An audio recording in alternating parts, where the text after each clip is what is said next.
Gods of Egypt is a fantasy adventure film set in ancient Egypt. The story follows a mortal named Bek and the powerful god Horus as they join forces to save Egypt from the treacherous god Set, who has taken over the throne and plunged the land into chaos.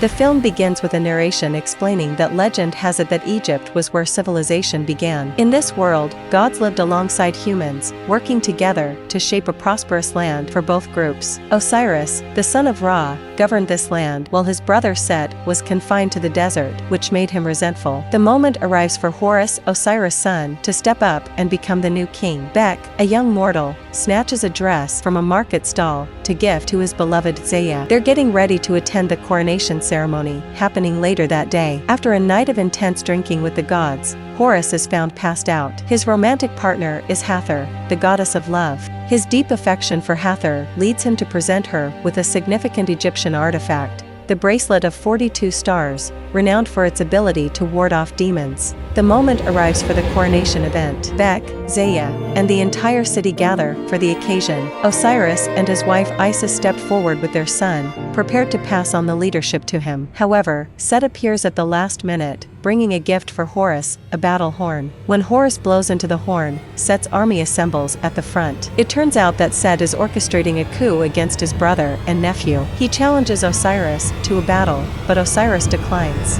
In a shocking twist, Set stabs Osiris in the abdomen, causing him to bleed gold and die. Horrified and enraged, Horus transforms into his winged god form, and Set takes on a dog-like appearance. They engage in a battle before the gathered crowd. Set gains the advantage of using a reflective shield to block Horus's sight and defeat him. When he is about to kill Horus, Hathor steps in. Hathor kneels before Set, appealing for Horus's life to be spared. Set seizes this moment to demand that all gods and mortals kneel before him. As a result of his power, Set plucks out both of Horus's all-seeing eyes, leaving him incapacitated. A year goes by, and Set's dominion extends across all of Egypt. Those who refuse to obey him meet death or are forced into slavery, like Zaya. Bek often visits her in secret, while her harsh master Urshu carries out his dealings with Set, mainly constructing monuments to glorify him. Zaya asserts that their only hope lies with Horus, who requires his stolen eyes stored within Set's vaults to rescue them. Bek covertly enters a vault and successfully navigates 3 trapped bridges. Arriving at the final point, he discovers just one of Horus's eyes.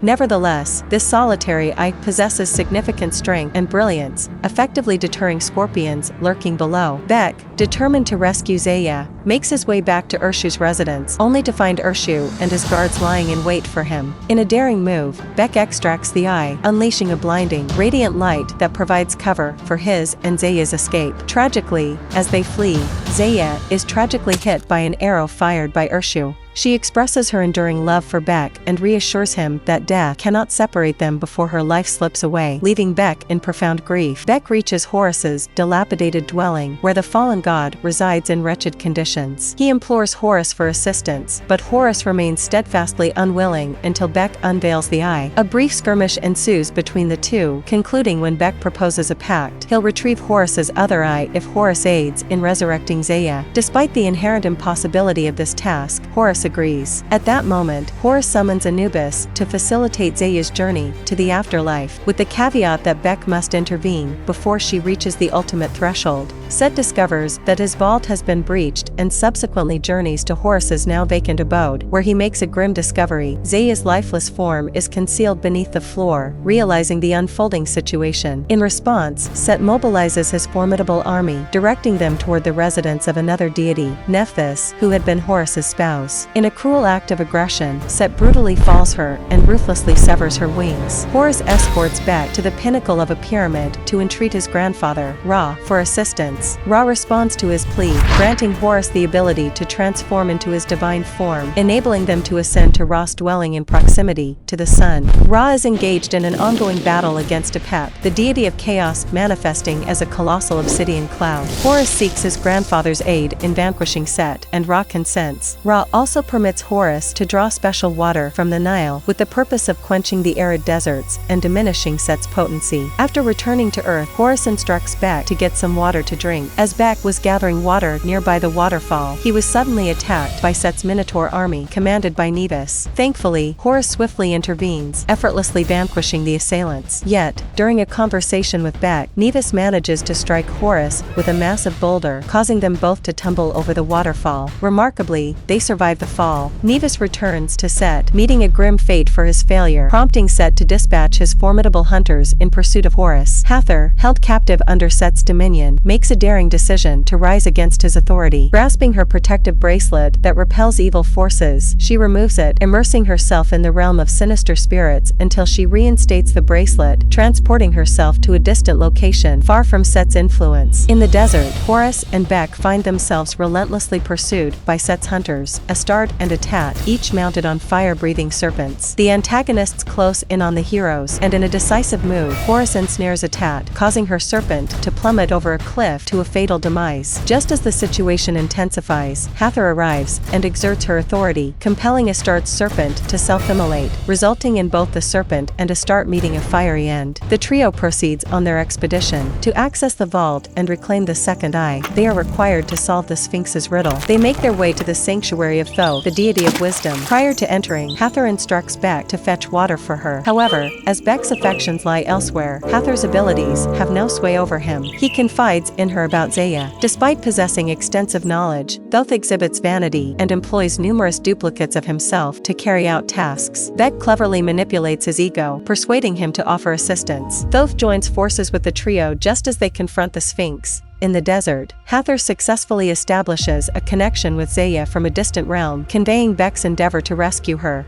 Upon reaching the pyramid, Bek skillfully infiltrated its interior, deactivating the trap and enabling the door to open for the three gods to enter. The Sphinx presents its riddle, and Thoth responds, although his initial 2 attempts prove incorrect. Adopting a mortal perspective instead of a godly one, he finally arrives at the correct solution. Upon locating the eye, the protagonists prepare to employ the water to thwart Set's plans, only to have Set himself materialize. Hathor and Horus find themselves ensnared in a cage, just as Set unexpectedly appears and absconds with Thoth's brain. Bek seizes the flask, ready to execute the plan, but Set persuades him to pause by revealing Zaya's necklace and alleging that Horus had deceived them. Bek, torn between trust and doubt, hesitates briefly, which is all the time Set needs to snatch the flask from him and obliterate it. Set then departs, leaving them to what he hopes will be the pyramid's impending collapse, but Horus ingeniously unbars the cage and escapes using the wheel as protection. Outside the pyramid, Bek confronts Horus about his deceptions and reaches the disillusioning conclusion that the gods are indifferent to their people. Hathor, sensing the need to make amends for the deceit, summons Anubis and offers her bracelet in exchange for Zaya's passage to the afterlife.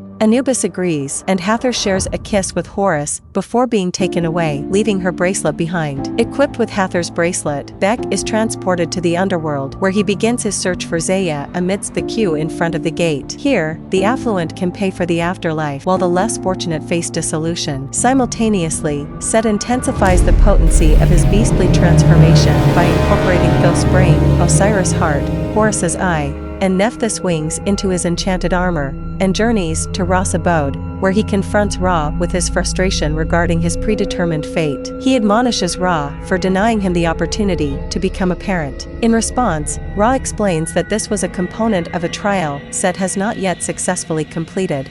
Ra intended for Set to assume his responsibilities in battling Apep, but instead of embracing this task, Set engages in a conflict with his father and seizes Ra's spear, ultimately using it to defeat him. Set then hurls Ra over the precipice, inadvertently enabling Apep to break free and initiate a rampage across Egypt. In the underworld, Bek locates Zaya and intends to give her the bracelet so that she can cover her passage fee to the afterlife. However, their plans are disrupted by an attack from Apophis, compelling Anubis to temporarily seal the gates. Zaya persuades Bek to grant Horus a second chance. Using the bracelet, Bek returns to Egypt, where he renews his alliance with Horus. A carriage, arranged by Nephthys, transports the pair back to the city. In the city, Set appears wielding Ra's spear while standing atop the obelisk. He commands Apophis to assault the Nile, the source of all life. Horus and Bek apprehend Urshu, the architect, to gain access to the obelisk. While Horus ascends by climbing, Urshu and Bek utilize the elevator, leading to a confrontation between them. Their struggle leads to a knocked-over torch igniting the elevator,